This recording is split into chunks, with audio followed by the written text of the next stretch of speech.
There you go. So I want to touch on a subject that everyone's talking about lately. This capsule will be about the events of July 31st. A big concert, a big rap concert was planned here on Saint Germain on someone's private property.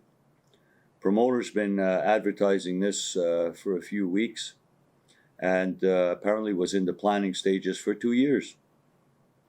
Now, nobody's ever talked to anybody about this event, how disruptive it's going to be, and what the mitigation efforts are going to be.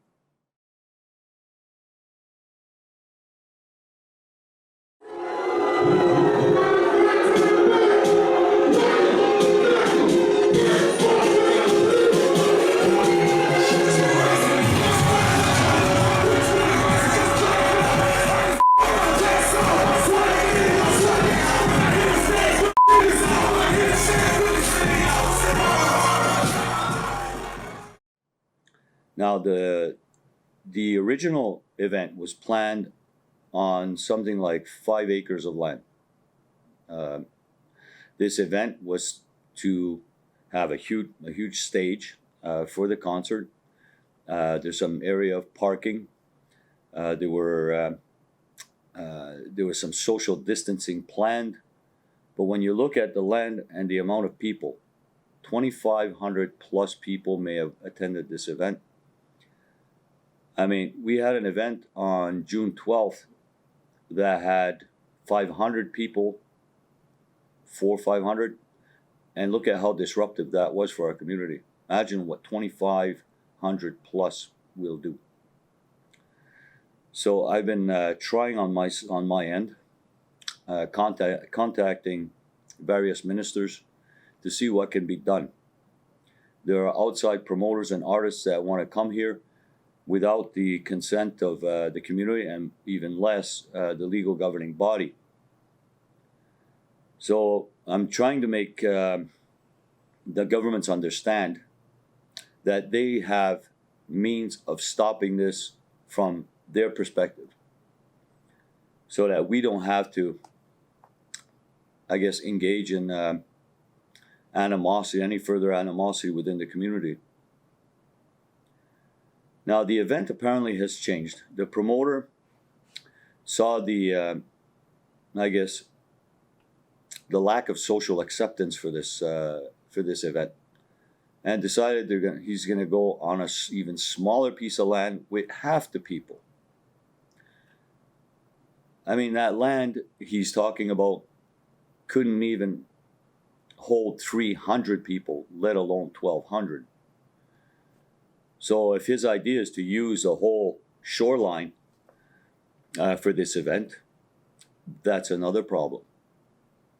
We're going to see more trash in the Lake of Two Mountains, most likely, spill over onto the 344, blocking the roads.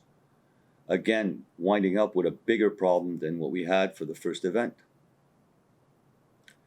Now, the promoter himself tried to get parking. He tried to get some kind of parking agreement with St. Pierre School at La Trappe.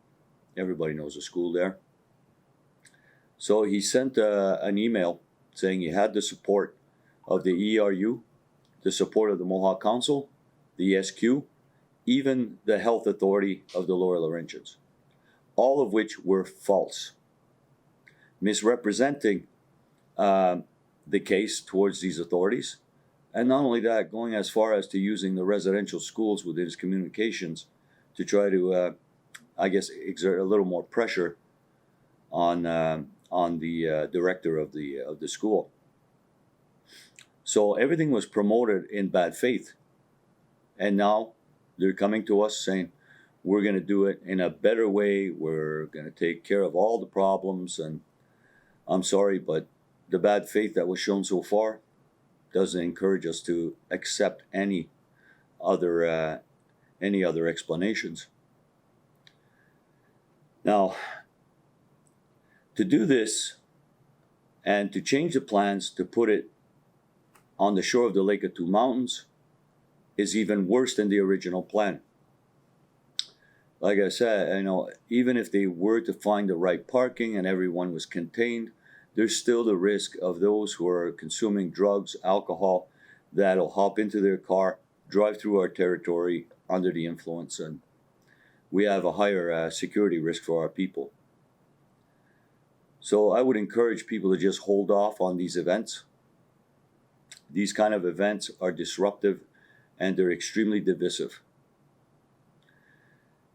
So I just want to have this conversation at some point in time that the cannabis industry right now, as it stands in Kanesatake, is trying to self-regulate.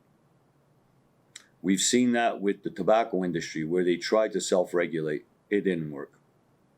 I don't see this working any better. And from what I understand from a meeting they held in the Pines yesterday, that they were going to provide the security. Okay, that would also be unacceptable because it's not just the security, it's the event itself, where it is, how loud it is, and also the risks to public health. So we need to take a deep breath and step back from this kind of events. Now, I also mentioned, what if this becomes the norm in our community? These events getting larger and larger. Where are they going to do this? What worries me personally is that it will push other business owners to shave down more of the pines or take more community lands so that they could do bigger events. Community benefits very little, if anything, out of these events. And I don't know, self-regulation, I don't think is going to fix it. I am not against the cannabis industry. I think it's a means for our people to make a good living, but it's not fair on how the bigger, more established stores are going to set prices as we see now, just like we did with the tobacco. We saw the tobacco where it began, where it was lucrative, and with every store opening, the prices went down, until we're almost giving it away. So I don't know. We have to find some middle ground somewhere. But I don't think holding these events is going to show any good faith to the rest of the community to be able to be, I guess, more understanding in the future on any kind of regulation. As a matter of fact, it's quite the opposite.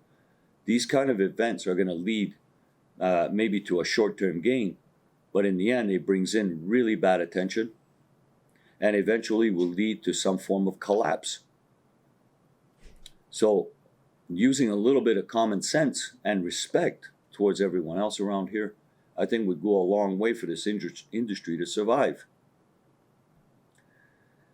So we're going to try to do the best we can. Under these circumstances, it's not easy. We have an election coming up. A lot of people are concerned, one side or another.